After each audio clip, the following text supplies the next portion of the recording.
Não bastasse tudo que o brasileiro vive há décadas aqui no país, especialmente depois das eleições de Jair Bolsonaro, onde pela primeira vez na história nós tivemos um representante de direita na presidência da República.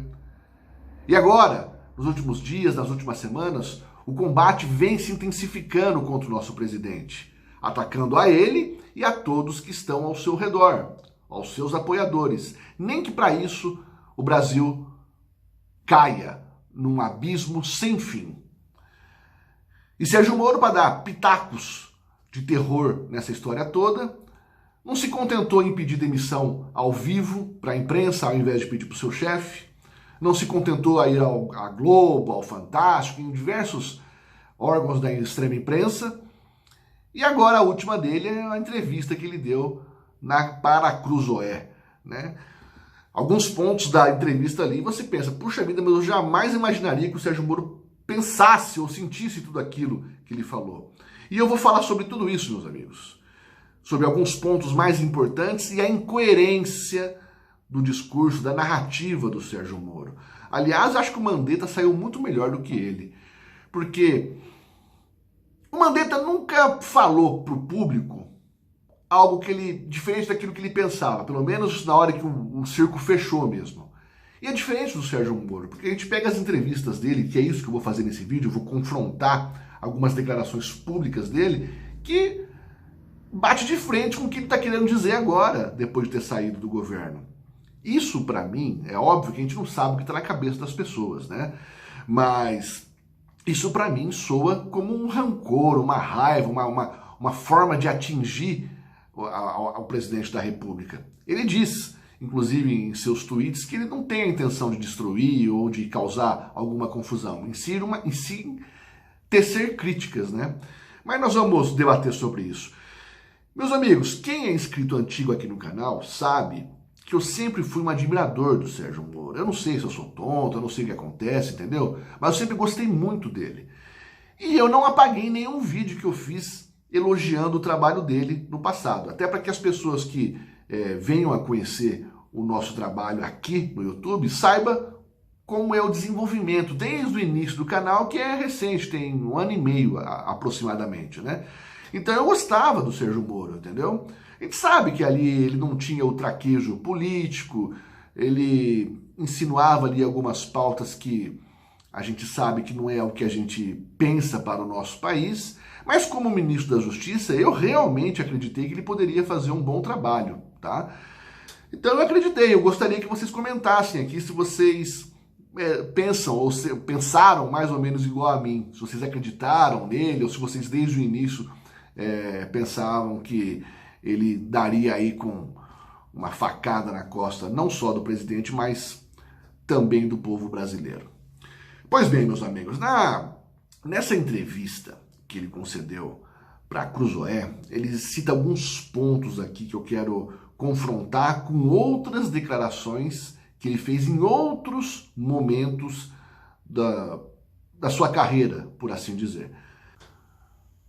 No momento da entrevista, ele disse que o presidente gostaria de manter, de criar uma espécie de ABIN paralela, ou seja, uma inteligência paralela, e que ele teria sondado alguns policiais federais para poder fazer, né, arquitetar essa ABIN paralela, segundo o Sérgio Moro, né? E eu vou fazer esse questionamento, meus amigos, em alguns momentos desse vídeo. Então eu pergunto, gostaria tanto que o Sérgio Moro assistisse esse vídeo? Eu perguntaria para o Sérgio Moro, ex-ministro, Bolsonaro fez isso? E se ele fizesse, seria crime? É uma pergunta honesta que eu estou te fazendo. Eu quero saber se ele fez. E se ele fizesse, se isso caracterizaria um crime, tá? E se a resposta for ou fosse sim, é crime, a pergunta é, ele fez o crime? Ele praticou o crime? Por que ele não praticou? Não praticou. Então, são perguntas, meus amigos, que eu faço aqui no canal, que são perguntas óbvias, perguntas lógicas, que não precisa ser um gênio para fazer esse tipo de questionamento. Num outro momento, dessa entrevista, ele disse que se incomodava muito com a agressividade do presidente, junto especialmente aos jornalistas. Na entrevista que ele deu ao programa Pânico, logo acho que foi uma das primeiras, ou a primeira entrevista do programa Pânico, depois que fizeram a reforma do estúdio ali. Ao ser questionado, eu tenho quase certeza que foi no Pânico, ao ser questionado a respeito da forma contundente que Bolsonaro tratava a imprensa, foi mais ou menos assim a pergunta, a resposta do Sérgio Moro foi a seguinte: não é bem um ataque, é uma reação às ações da imprensa por parte do Bolsonaro. Ele ainda até falou, às vezes pode até haver algum exagero, mas é porque diariamente ele lida com isso. Peço para que você pesquise. É fácil, entra no programa Pânico ali no YouTube que você vai ver toda a entrevista dele, junto ao Emílio Surita e a toda a turma lá. Ele, no outro momento da entrevista com a Cruzoé, ele disse que ele se sentiu também confortável com relação ao pacote anticrime, que segundo ele não foi tratado da forma que deveria ter sido tratado, e ele ainda disse que justamente naquele momento era um momento onde os filhos do presidente poderiam ser beneficiados. Olha o que o Sérgio Moro disse. Né? Então ele usa algumas palavras ali para não comprometer, mas o que ele quis dizer é que Bolsonaro foi o responsável por não passar alguns itens do pacote anticrime interessado na proteção dos filhos. Mas olha só o que ele disse a respeito desse mesmo caso em outro momento. Eu não posso reproduzir o vídeo aqui da entrevista dele do Pânico, meus amigos, inclusive por isso que eu vou fazer algumas pontuações só. Mas eu circulei aqui para vocês, ó, procurem ali, ó, no canal do Pânico. Neste vídeo aqui, ó, no pacote anticrime, foi derrota de Moro? E o ministro responde. Basicamente ele responde que ele levou para o Congresso as discussões a respeito dessa pauta, mas que infelizmente não foi possível. Em nenhum momento ele cita o nome do presidente quando fala-se do pacote anticrime. Pelo contrário, ele atribui ao Congresso, ok?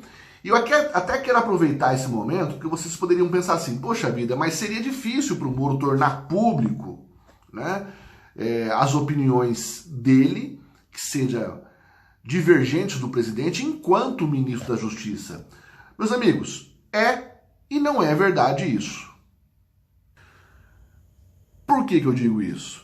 Porque realmente seria constrangedor, seria até antiético ele manifestar uma opinião contrária ao presidente da República publicamente. Mas ele não deixou de manifestar a sua opinião divergente ao do presidente com relação ao tratamento, né, à condução da questão da quarentena, da forma das pessoas permanecerem em casa. Ele publicou isso, ok?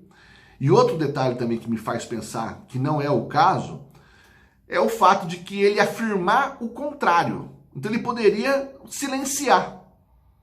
Em alguns momentos, dentro dessa entrevista, em outra entrevista, eu não me lembro onde foi, eu acho que foi no Roda Viva, a Vera Magalhães perguntou para ele a respeito de possíveis atritos que teriam sido relatados naquele livro daquela jornalista japonesa lá, que disse até que o Moro chorou em uma reunião.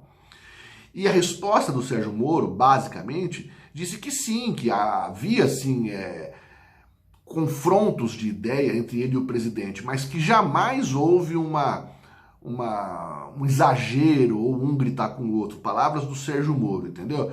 Então ele não tinha problemas em dizer onde havia divergência, o que é normal realmente, convenhamos, né, meus amigos? Agora, eu acho que quando ele diz que no pacote anticrime foi conduzido pelo presidente da República para proteger os seus filhos, ele diz isso só agora, para mim, soa como uma forma de atacar, sim, o presidente, tentando desmerecê-lo, desvalorizá-lo, tirar o crédito do presidente da República, uma vez que o próprio presidente já não é mais seu chefe. E ali havia um jogo de interesses que eu vou trazer para vocês no final desses pontos, que é a cadeira do STF. É verdade, é mentira? Não, não sei. É a minha leitura e eu estou fazendo isso aqui com vocês, trazendo fatos e analisando, ok? Nós temos aqui, ó, no perfil do Twitter do Sérgio Moro, publicado no dia 30 de janeiro. Olha só. A CEOP do Ministério da Justiça de São Paulo elaborou com critérios técnicos e consulta aos estados a lista dos criminosos mais procurados. A lista ajudará na captura e segue a orientação do presidente Jair Bolsonaro de sermos firmes contra o crime organizado. Se você passear pelo Twitter do Sérgio Moro, em várias oportunidades ele traz o resultado ou a busca por um trabalho a ele ou aos órgãos correspondentes. E ele faz questão de dar nome a essas publicações dele. E olha só, que ele dá um nome claro ao presidente Jair Bolsonaro no combate ao crime. Entre tantas e tantas declarações que ele já deu a respeito do apoio que o presidente dava no seu trabalho. Apoio financeiro, apoio moral, né? O moral que fala é realmente de gestão, mas dava a ele, né, a responsabilidade, como ministro da Justiça, obviamente, de tocar a pasta. Também circulou aí, referente a essa entrevista, uma declaração que ele disse que falava-se no Palácio do Planalto que a soltura do Lula seria interessante para o governo, né? Nessa mesma, ou melhor, na Jovem Pan, há um ano atrás, Sérgio Moro disse que o governo não é favorável à impunidade de criminosos. Então, obviamente, há um ano atrás, né? Mas, meus amigos, isso aqui é que eu peguei aqui para tornar mais fácil algumas colocações para que vocês possam pesquisar na internet também, criar o hábito de pesquisar na internet. Tem declarações dele, eu vou mostrar para vocês uma grande contradição para vocês entenderem melhor. Eu peguei aqui a reprodução da entrevista pela Gazeta do Povo. Então, nessa parte final aqui da matéria, ele diz o seguinte, ó.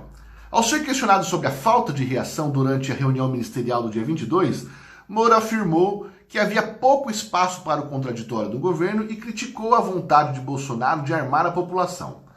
Aspas para o Moro. A reunião deveria ser para discutir problemas da pandemia.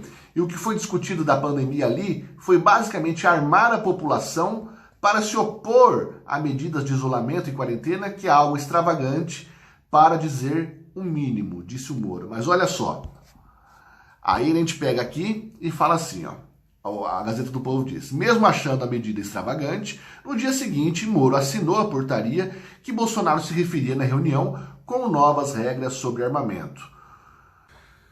Então isso ocorreu naquela reunião, a reunião ministerial que foi divulgada aí para os 4 cantos do mundo, né? Onde ele saiu no meio da reunião porque foi chamada a atenção. Essa é a minha leitura. Foi chamar a atenção, foi cobrado, inclusive nesse ponto aí que ele citou a respeito de armamento, ok? Mas, para ele, segundo essa entrevista, era uma medida extravagante, a qual ele não concordava, ok? Mas ele assinou, no dia seguinte, o decreto.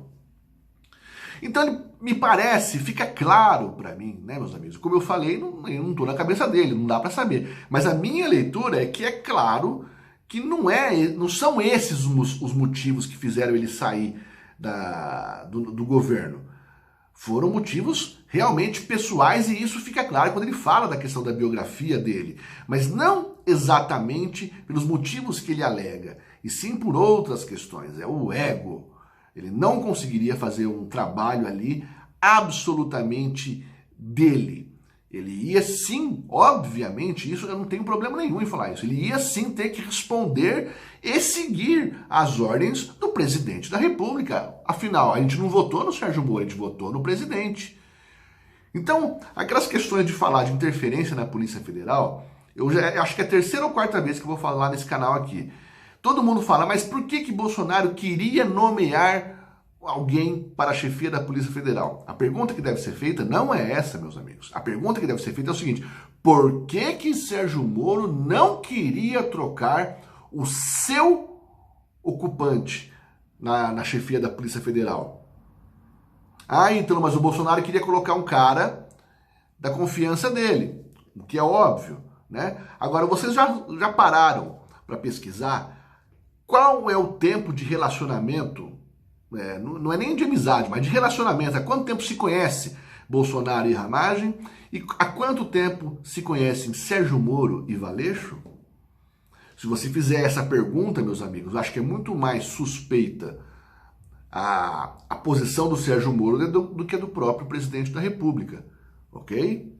Parem para pensar nisso. Aliás, é um questionamento que eu não vi ninguém fazer o tempo que as pessoas se conhecem. Por isso que eu peço para você, além de deixar o joinha aqui no vídeo, fazer os seus comentários, compartilhe esse vídeo. São questionamentos que eu acho interessante a gente fazer para as pessoas que estão em cima do muro, né? Estar em cima do muro é um reflexo da dúvida da pessoa, que está aí a todo dia sendo assediada por informações da mídia, da extrema imprensa, e não tem acesso a informações da verdade. É importante que a gente faça esse compartilhamento de informações.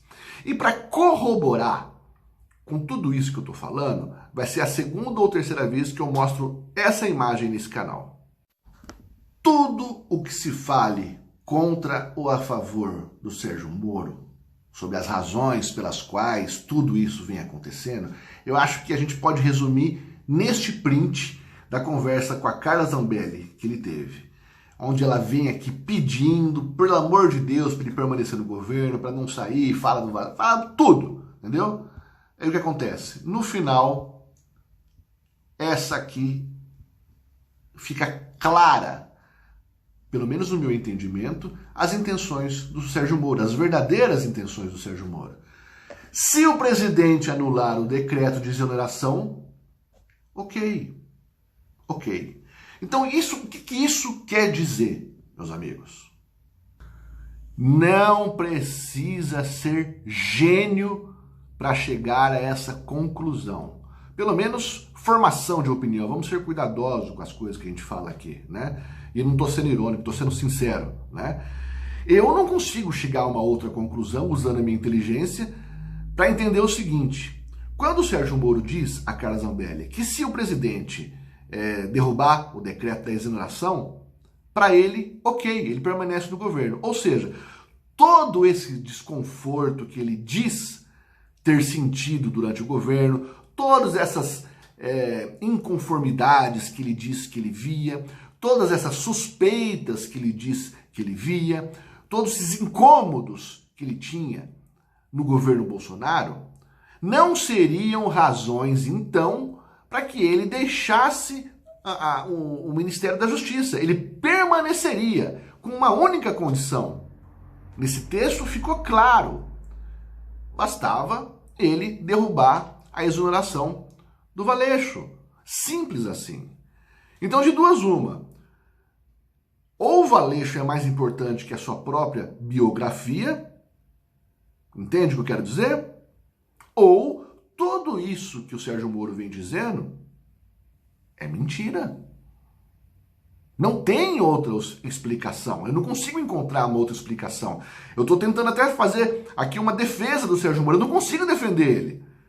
Sinto muito, Moro. Não dá para cair nessa narrativa.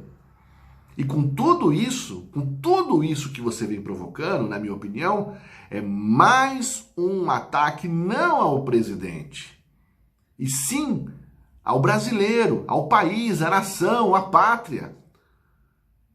Nós sabemos o poder que existe da mídia de fazer o que faz na manipulação de informações.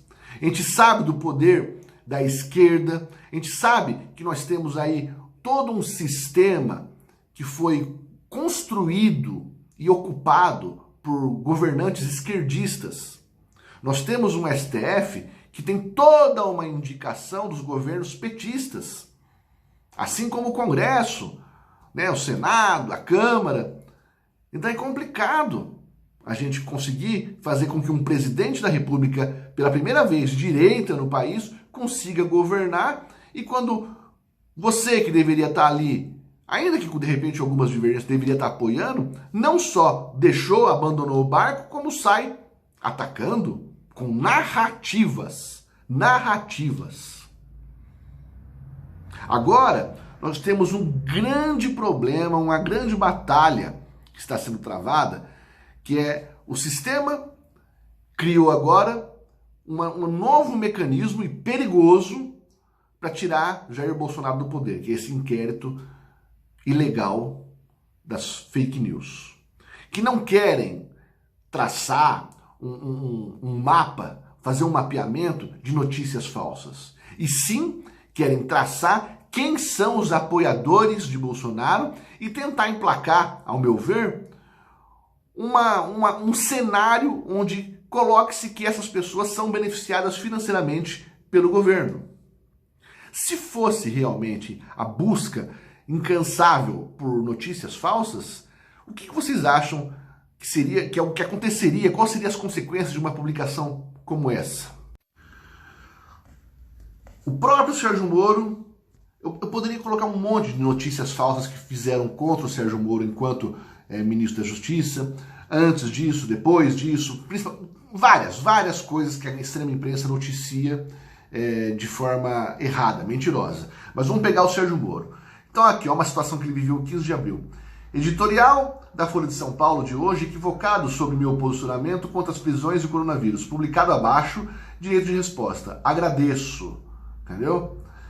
Veja bem, quando o próprio Sérgio Moro passa por uma situação como essa, onde a extrema imprensa publica uma notícia falsa, deturpada a seu respeito, o que ele acha justo é o direito de resposta, e ele ainda agradece a empresa que noticiou uma notícia falsa. Essa é a posição do Sérgio Moro naquele momento. Hoje, olha como as coisas mudaram. A gente vem aqui no perfil dele, ele fala aqui da Cruzoé, inclusive o que eu falei no início do vídeo, ó, o que ele quer não é criticar, mas construir. Pois é, se tivesse com intenção de construir, estaria no governo até hoje, né? Mas olha só, o que ele diz aqui a respeito de notícias falsas é isso aqui, ó. A Polícia Federal tem que trabalhar com autonomia, que sejam apurados os supostos crimes no Rio de Janeiro e também identificados os autores da rede de fake news e de ofensas em massas.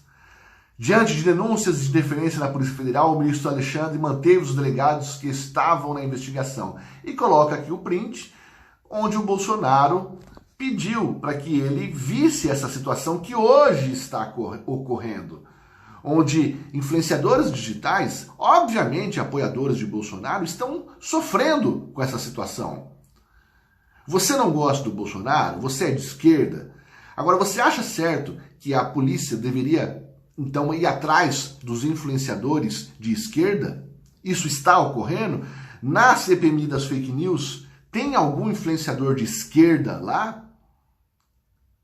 Matérias como essa, que o Sérgio Moro foi vítima de uma fake news, ele agradeceu apenas o direito de resposta. E agora, o que ele faz? Ele simplesmente apoia essa ação da Polícia Federal de invasão nas casas das pessoas que simplesmente manifestam sua opinião na internet. Querem a retirada do nosso presidente. Querem a retirada do único político que ocupou a cadeira da presidência da história da nação de direita, meus amigos. Por isso que eu falo para vocês, que se vocês têm alguma divergência com o Bolsonaro, não tem simpatia por ele, mas você é contra o comunismo, ou você é um liberal, ou um cara mesmo de direita, né? É muito importante que a gente apoie o presidente, porque ele, meus amigos, obviamente ia ser atacado do jeito que vem sendo atacado. Nós sabíamos disso antes mesmo das eleições. Então não faz sentido algum a gente entregar o Brasil para o comunismo novamente, e agora eles não vão errar. O próprio Lula, o próprio Zé Dirceu diz que eles erraram na condução do país e isso acarretou na perda do poder. Eles não vão cometer os erros que cometeram no passado. Eles realmente subestimaram o povo. Graças a Deus. E colocamos lá o Bolsonaro. Agora é óbvio que todo mundo vai entrar contra o presidente, porque não querem um governo de direita, não querem um governo que não financie grandes empresas, que não financie a imprensa, que não quer grandes estatais, que quer um mercado liberal. Não querem. Eles querem um Estado cada vez mais inchado, meus amigos. Então é importante que a gente apoie o presidente. E a pergunta que fica é: qual é o crime que Bolsonaro cometeu? Qual é o crime? Sérgio Moro, me fala qual o crime que Bolsonaro cometeu. Ah, mas ele queria, mas ele pensou, mas qual é o crime que ele cometeu? Eu quero saber. Porque nos governos anteriores está muito claro. O enriquecimento ilícito, o desvio de trilhões de reais. Tantas e tantas coisas que aconteceram, está muito claro. Agora, qual é o crime de Bolsonaro? Beber um copo de leite e fazer referência a ideologias? Andar sem máscara? Querer colocar um nome da sua preferência na Polícia Federal? Esses são os crimes de Bolsonaro? Meu amigo, se você estiver em cima do muro, ou se você conhece alguém que está em cima do muro, compartilhe esse vídeo, porque ele é fundamental para fazer as pessoas abrirem os olhos e pararem de cair nesse blá blá blá desses isentões canalhas e dos inimigos da nação. Todos eles não têm comprometimento nenhum com o Brasil. Já estão com as suas vidas feitas. Não importa qual regime que venha a nos governar, eles já têm as suas finanças que já os resguardam para o resto das suas vidas e também para os seus filhos.